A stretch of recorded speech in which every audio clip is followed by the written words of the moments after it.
ॐ नमो भगवते वासुदेवाय। श्री विष्णु सहस्रनाम स्तोत्रम्। शुक्लाम्बरधरं विष्णुं शशिवर्णं चतुर्भुजं प्रसन्नवदनं ध्यायेत् सर्वविघ्नोपशान्तये। व्यासं वसिष्ठनप्तारं शक्तेः पौत्रमकल्मषम् पराशरात्मजं वन्दे सुखदातं तपोनिधिम्। यस्य द्विरदवक्त्राद्याः पारिषद्याः परस्म्यतं विघ्नं निघ्नन्ति सततम् विश्वक्सेनं तमाश्रये। व्यासाय विष्णुरूपाय व्यासरूपाय विष्णवे नमो वै ब्रह्मनिधये वासिष्ठाय नमो नमः। अविकाराय शुद्धाय नित्याय परमात्मने सदैकरूपरूपाय विष्णवे सर्वजिष्णवे। यस्य स्मरणमात्रेण जन्म संसारबन्धनात् विमुच्यते नमस्तस्मै विष्णवे प्रभविष्णवे। ॐ नमो विष्णवे प्रभविष्णवे। सच्चिदानन्दरूपाय कृष्णया क्लिष्टकारिणे नमो वेदान्तवेद्याय गुरवे बुद्धिसाक्षिणे। कृष्णद्वैपायनं व्यासं सर्वलोकहिते रतं वेदाब्जभास्करं वन्दे समाधिनिलयं मुनिः। सहस्रमूर्तेः पुरुषोत्तमस्य सहस्रनेत्राननपादबाहो सहस्रनाम्नां स्तवनं प्रशस्तं निरुच्यते जन्मजरादिशान्त्यैः।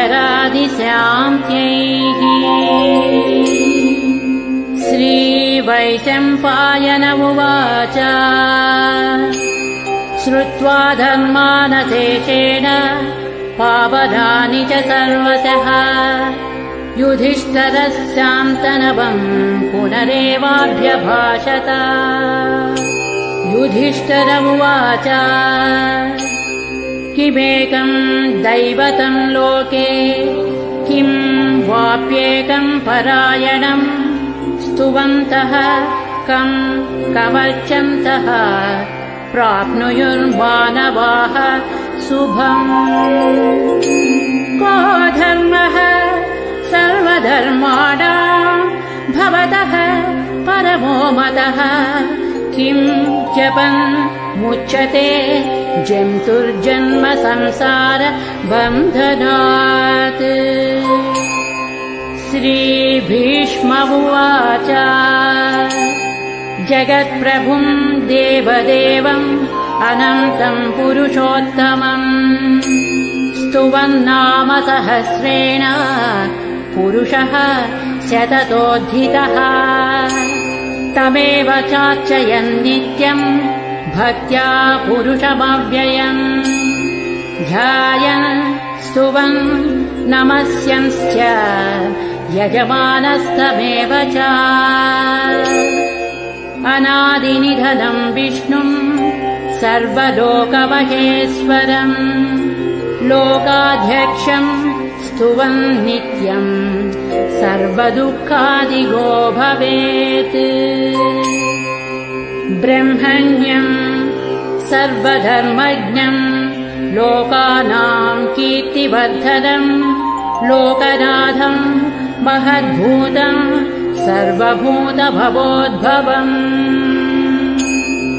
एष मे सर्वधर्माणाम् धर्मोऽधिगतमो मतः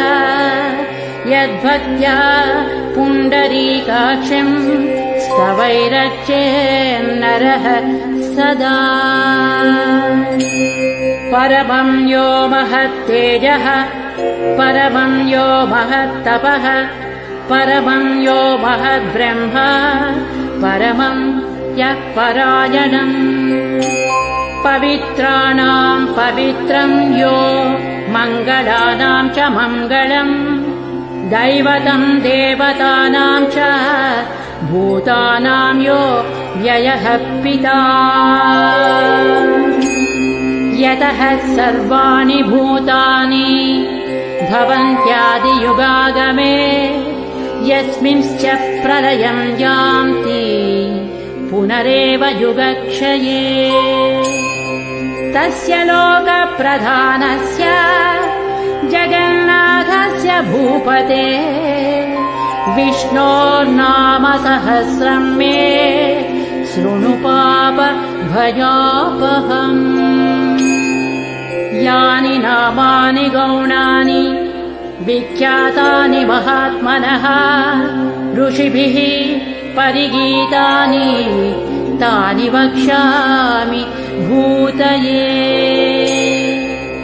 विष्णोर्नाम सहस्रस्य वेदव्यासो महामुनिः छन्दोनुष्टुप् तथा देवो भगवान् देवकी सुतः अमृतांशोद्भवो बीजम् शक्तिर्देवकी नन्दनः त्रिसामा हृदयं तस्य शान्त्यर्थे विनियुज्यते विष्णुं जिष्णुं महाविष्णुं प्रभविष्णुं वचेश्वरम् अनेकरूपदैत्यान्तम् नमामि पुरुषोत्तमम् न्यासः अस्य श्रीविष्णोर्दिव्यसहस्रनामस्तोत्र महामन्त्रस्य श्रीवेदव्यासो भगवान् ऋषिः अनुष्टुप् छन्दः श्रीमहाविष्णुः परमात्मा श्रीमन्नारायणो देवता अमृतांशोद्भवो भानुरिति बीजम् देवकी नन्दनः स्रष्टेति शक्तिः उद्भवः क्षोभनो देव इति परमो मन्त्रः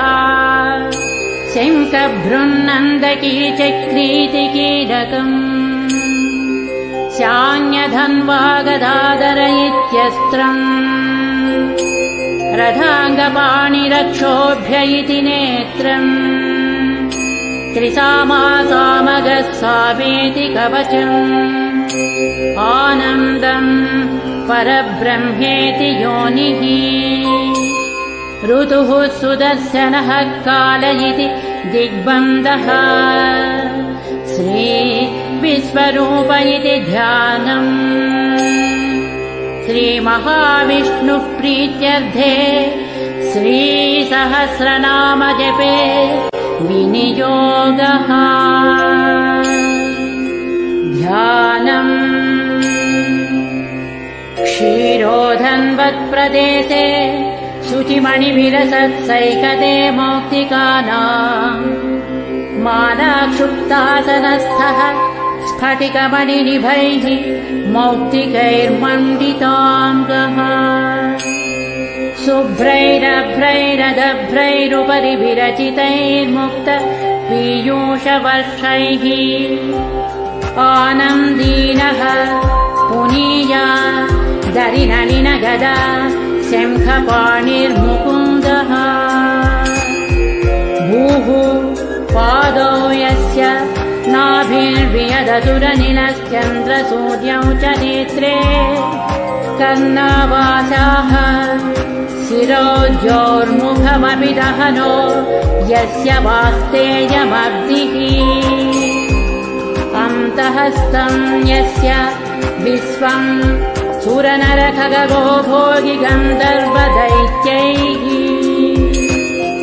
चित्रं रम्यते तं त्रिभुवनवपुषं विष्णुमीशं नमामि। ॐ नमो भगवते वासुदेवाय। शान्ताकारं भुजगशयनं पद्मनाभं सुरेशं विश्वाधारं गगनसदृशं मेघवर्णं शुभाङ्गम् लक्ष्मीकान्तं कमलनयनं योगिहृद्ध्यानगम्यं वन्दे विष्णुं भवभयहरं सर्वलोकैकनाथम् मेघश्यामं पीतकौसेयवासं श्रीवत्सांसं कौस्तुभोद्भासिताङ्गं पुण्योपेतं पुण्डरीकायताक्षं विष्णुं वन्दे सर्वलोकैकनाथम्।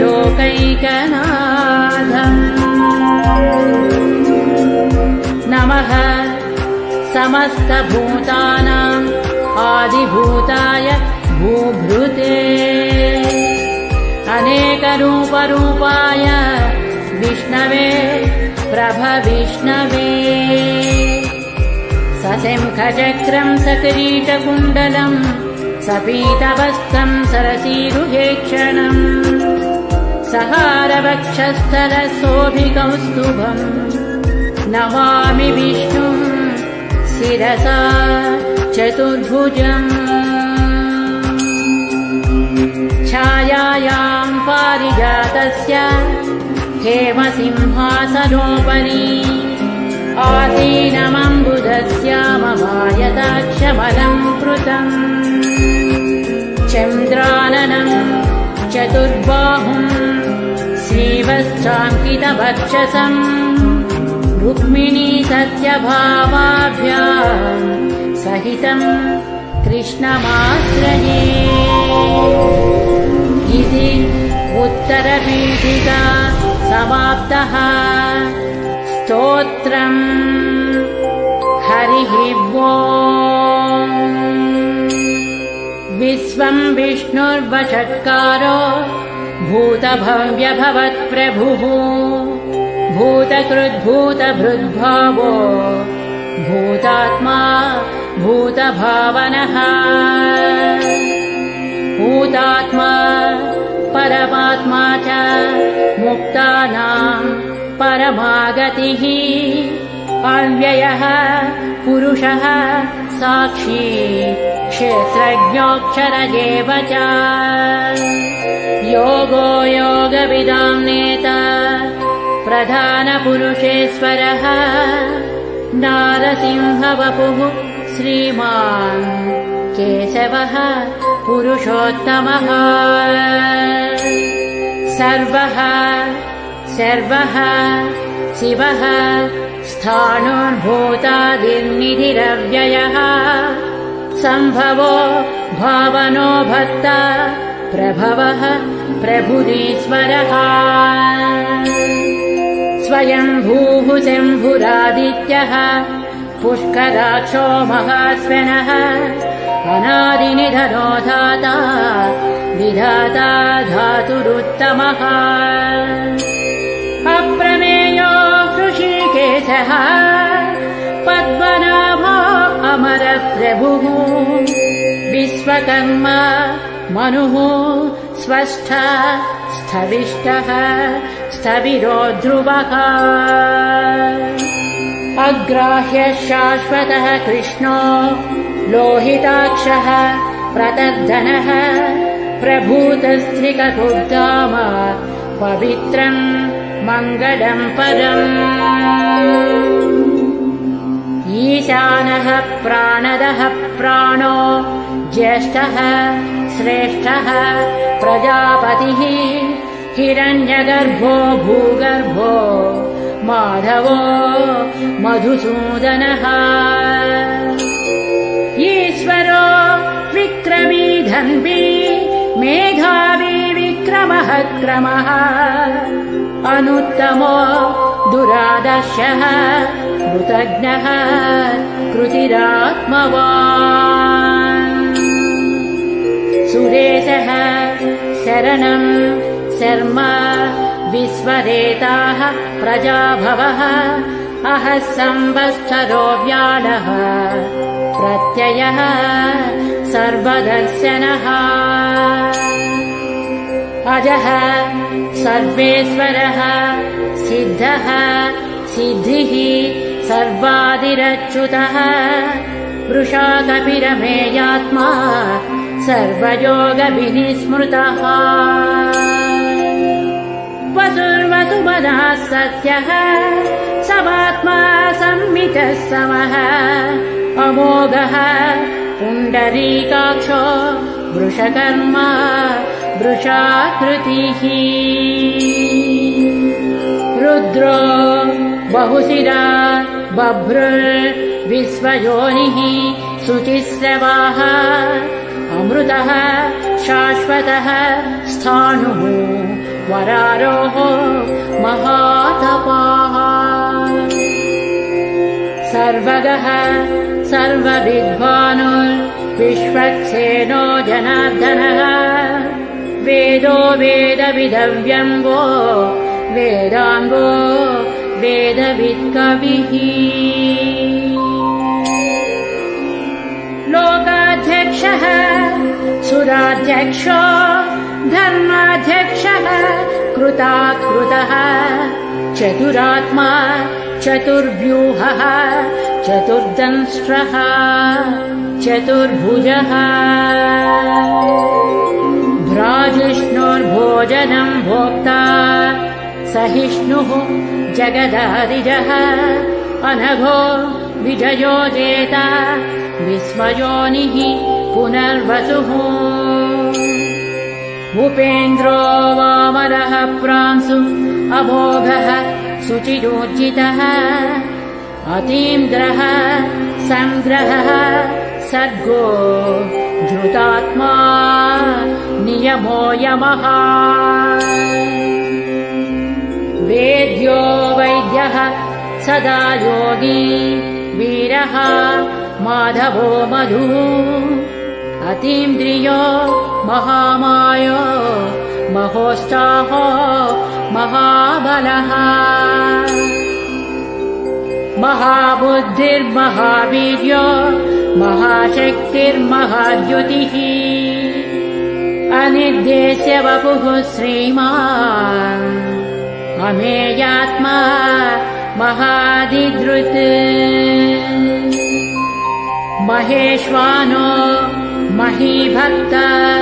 श्रीनिवासः सतां गतिः अनिरुद्धः सुरानन्दो गोविन्दो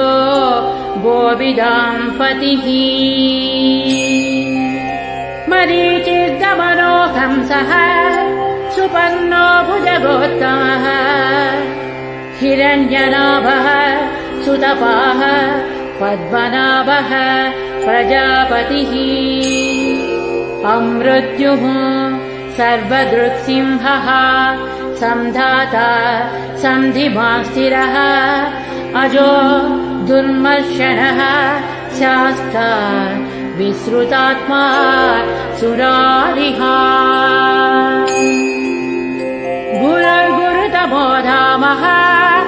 सत्यः सत्यपराक्रमः निमिषो निमिषः स्रग्वी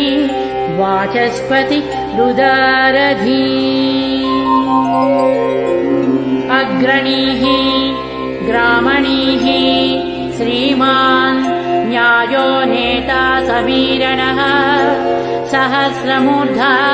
विश्वात्मा सहस्राक्षः सहस्रपात् आवर्तनो निवृत्तात्मा संवृतः संप्रमर्दनः अहः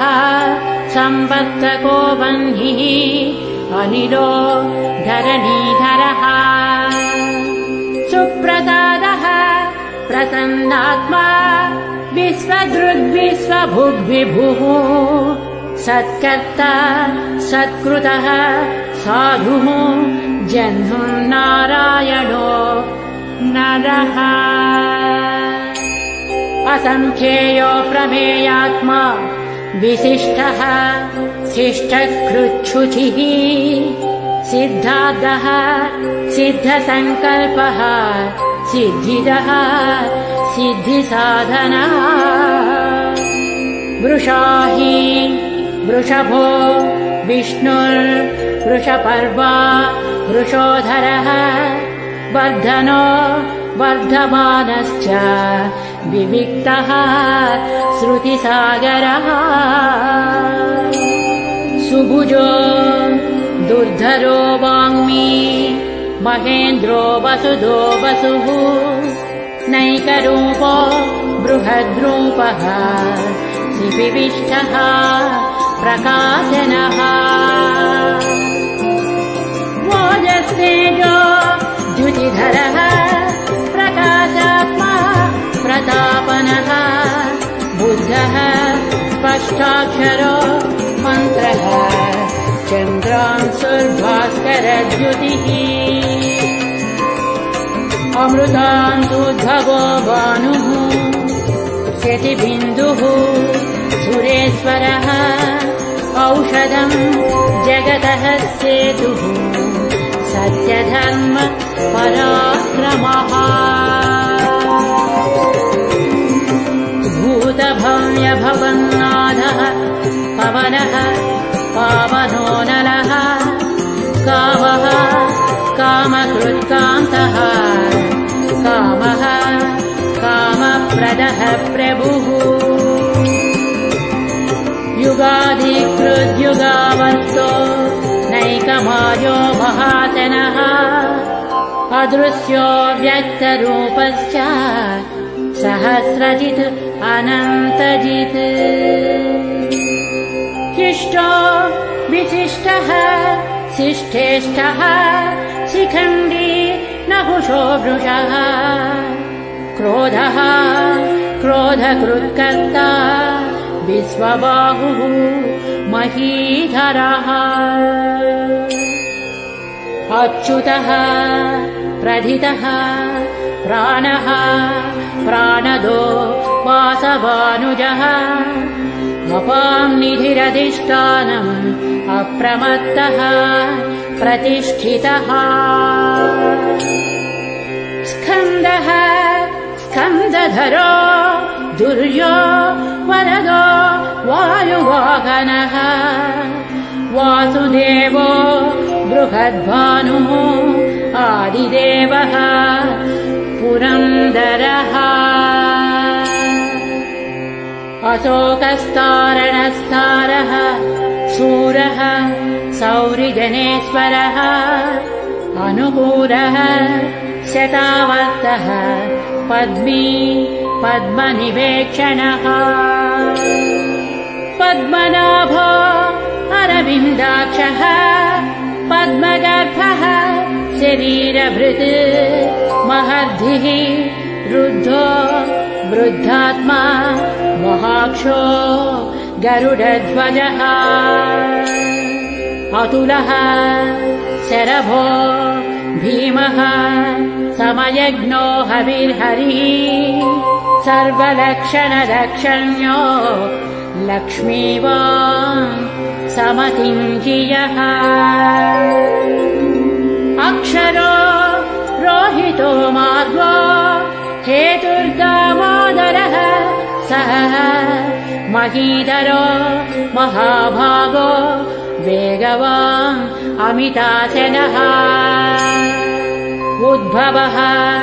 क्षोभनो देवः श्रीगर्भः परमेश्वरः करणम् कारणम् कर्ता विकर्ता गहनो गुहः व्यवसायो व्यवस्थानः संस्थानः स्थानदो ध्रुवः परधिः परमस्पष्टः तुष्टः पुष्टः शुभेक्षणः रामो विरामो विरजो मार्गो नेयो नयो नयः वीरः शक्तिमतां श्रेष्ठो धर्मो धर्मविदुत्तमः वैकुण्ठः पुरुषः प्राणः प्राणदः प्रणवः पृथुः हिरण्यगर्भः शत्रुभ्यो व्याप्तो वायुरधोक्षजः ऋतुः सुदर्शनः कालः परमेष्टि परिग्रहः उग्रः संवत्सरो दक्षो विश्रामो विश्वदक्षिणः विस्तारः स्थावरः स्थाणुः प्रमाणम् बीजमव्ययम् अर्धोऽनर्धो महाकोशो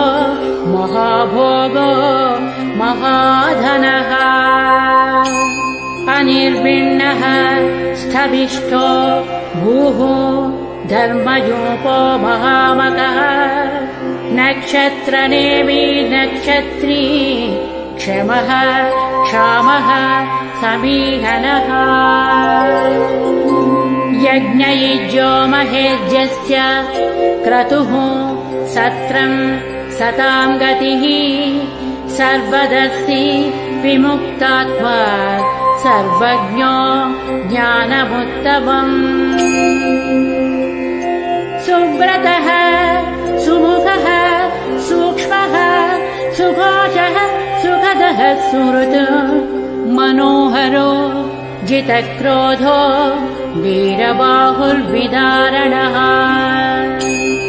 स्वापनः स्ववसो व्यापी नैकात्मा नैककर्मकृत् वश्चलो वश्ची रत्नगर्भो धनेश्वरः धर्मकृद्धर्मी सदसक्षरमक्षरम् अविज्ञाता सहस्रांशुः विधाता कृतलक्षणः गभस्तिनेमिः सत्त्वस्थः सिंहो भूतमहेश्वरः आदिदेवो महादेवो देवेशो देवभृद्गुरुः उत्तरो गोपतिर्गोप्ता ज्ञानगम्यः पुरातनः शरीरभूतभृद्भोक्ता कपीन्द्रो भूरिदक्षिणः सोमपोऽमृतपः सोमः पुरुषोत्तमः विनयोजयः सत्यसन्धो दाशार्हः सात्वतां पतिः जीवो विनयिता साक्षी मुकुन्दोमितविक्रमः अम्बोनिधिः अनन्तात्मा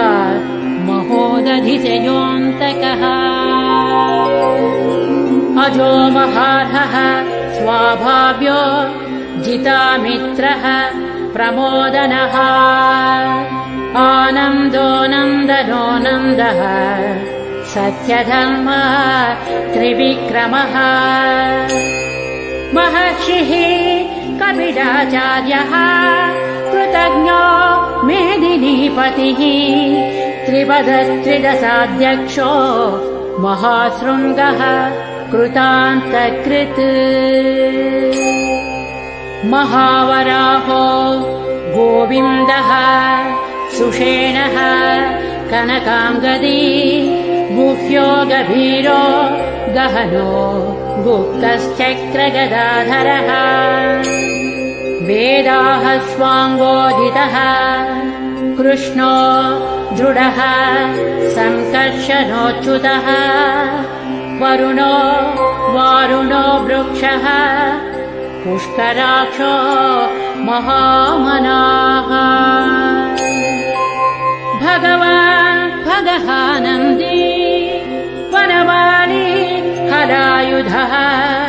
आदित्यो ज्योतिरादित्यः सहिष्णुः गतिसत्तमः सुधन्वा खण्डपरशुः दारुणो द्रविणप्रदः दिवक्स्पृक्सर्वदृग्व्यासो वाचस्पतिरयोनिजः त्रिसामा सामगः साम निर्वाणम् भेषजम् विशक् सन्न्यासकृच्छमः शान्तो निष्ठा शान्तिः परायणम् शुभाङ्गः शान्तिदः स्रष्टा कुमुदः कुवलेशयः गोहितो गोपतिर्गोप्ता वृषभाक्षो वृषप्रियः अनिवर्ती निवृत्तात्मा संक्षेप्ता क्षेमकृच्छिवः श्रीवत्सवक्षाः श्रीवासः श्रीपतिः श्रीमताम्बरः श्रीदः श्रीसः श्रीनिवासः श्रीनिधिः श्रीविभावनः श्रीधरः श्रीकरः श्रेयः श्रीमान् लोकत्रयाश्रयः स्वक्षः स्वङ्गः शतानन्दो नन्दिर्ज्योतिर्गणेश्वरः विजितात्मा विधेयात्मा सत्कीर्तिर्छिन्न संशयः उदीर्णः सर्वतश्चक्षुः अनीशः शाश्वतस्थिरः भूषयो भूषणो भूति विशोकः शोकनाशनः अर्चिष्मानर्चितः कुम्भो विशुद्धात्मा विशोधनः अनिरुद्धो प्रतिरथः प्रद्युम्नोमित विक्रमः कालनेमिनिः वीरः शौरिः शूरजनेश्वरः त्रिलोकात्मा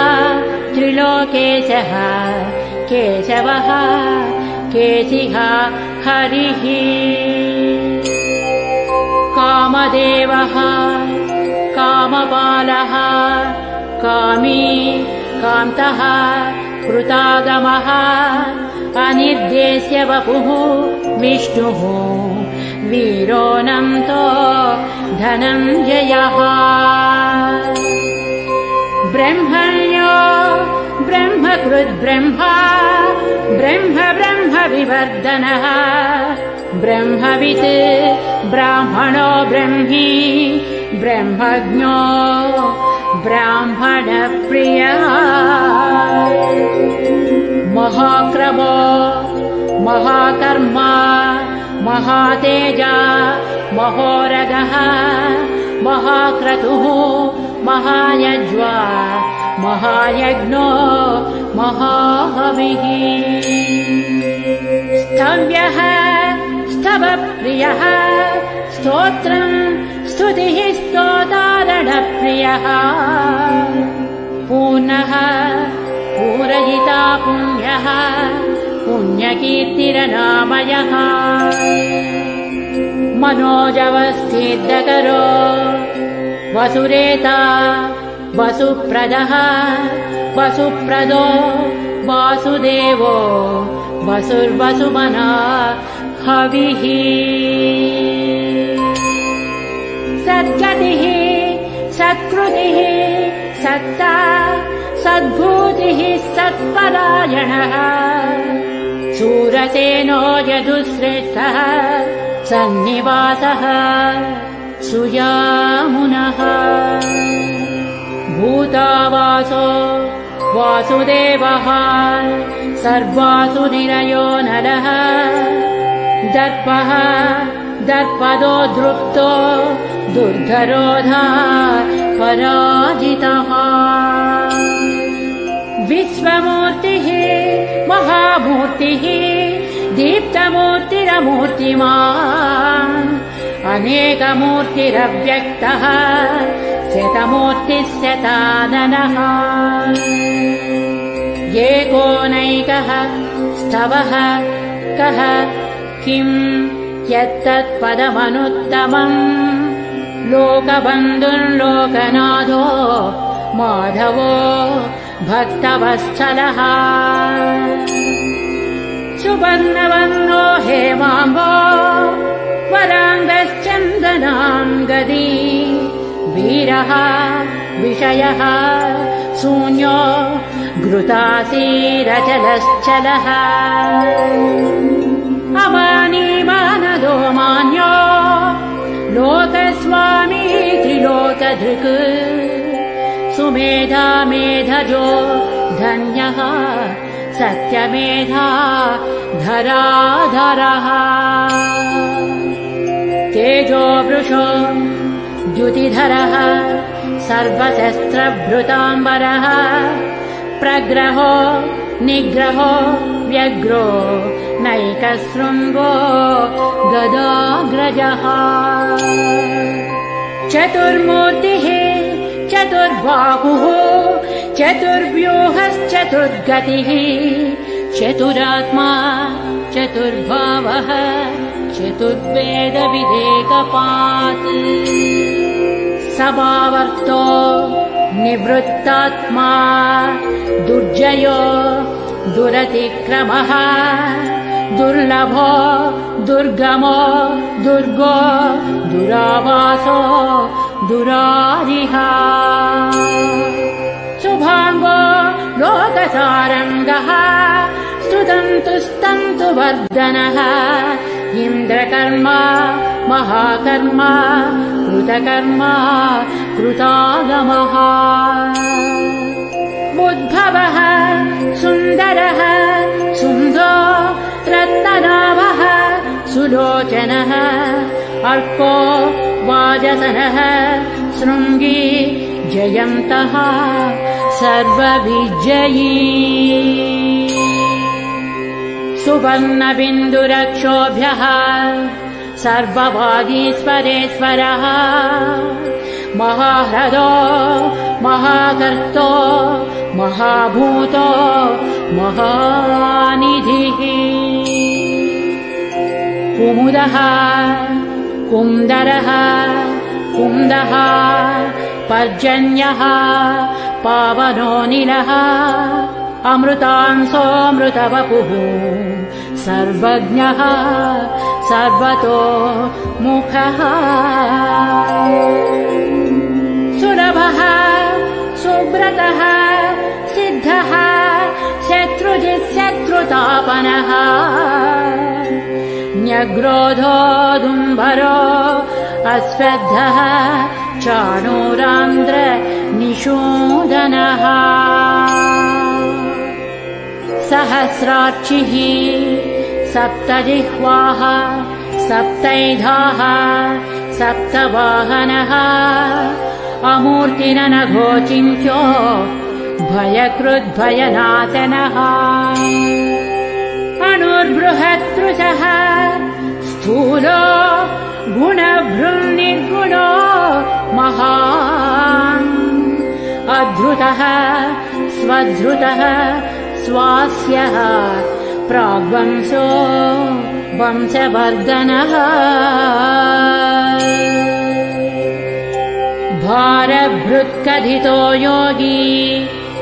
योगीशः सर्वकामदः आश्रमः श्रमणः क्षामः सुपर्णो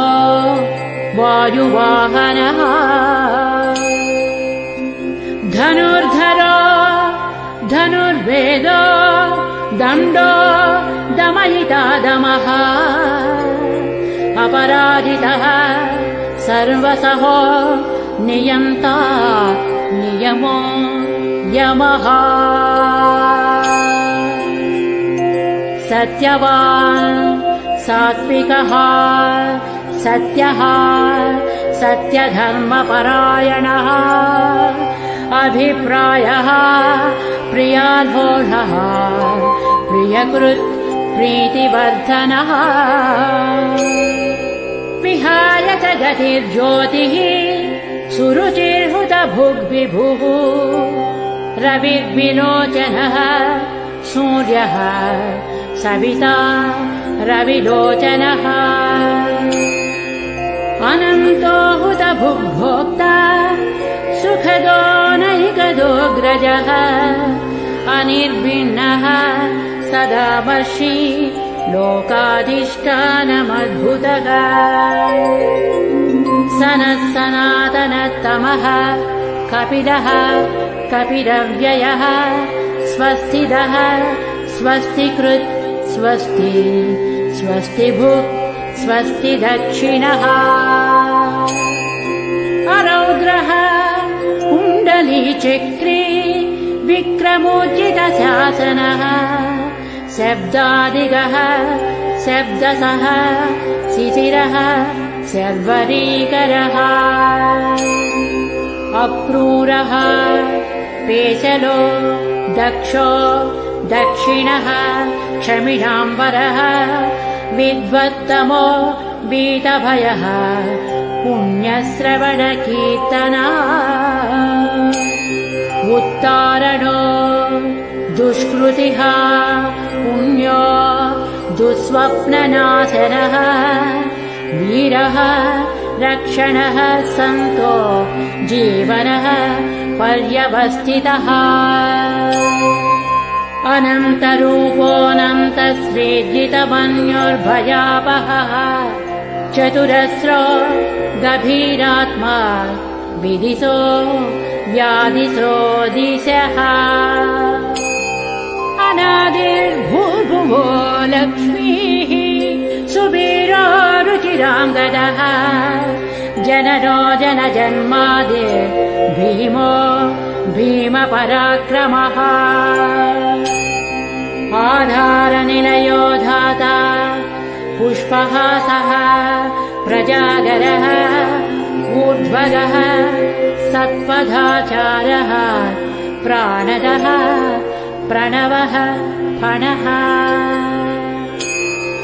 प्रमाणम् प्राणनिलयः प्राणभृत् प्राणजीवनः तत्त्वम् तत्त्वविदेकात्मा जन्म मृत्युजरातिगः भूर्भुवः स्वस्तरुस्तारः सविता प्रपितामहः यज्ञो यज्ञपतिर्यज्वा यज्ञाङ्गो यज्ञवाहनः यज्ञभृत् यज्ञकृत् यज्ञी यज्ञभुर् यज्ञसाधनः यज्ञान्तकृत् यज्ञगुह्य मन्नमन्नाद एव च आत्मयोनिः स्वयं जातो वैखानः सामगायनः देवकीनन्दनः स्रष्टा क्षितीशः पापनाशनः शङ्खभृङ्नन्दकी चक्री शाङ्गधन्वा गदाधरः रथाङ्गपाणिरक्षोभ्यः सर्वप्रहरणायुधः श्रीसर्वप्रहरणायुध ॐ नमः इति वनमाली गदी सारङ्गी शङ्खी चक्री च नन्दकी श्रीमान् नारायणो विष्णुः वासुदेवोऽभिरक्षतु श्रीवासुदेवोऽभिरक्षतो नमः इति फलश्रुतिः इतीदं कीर्तनीयस्य केशवस्य महात्मनः नाम्नां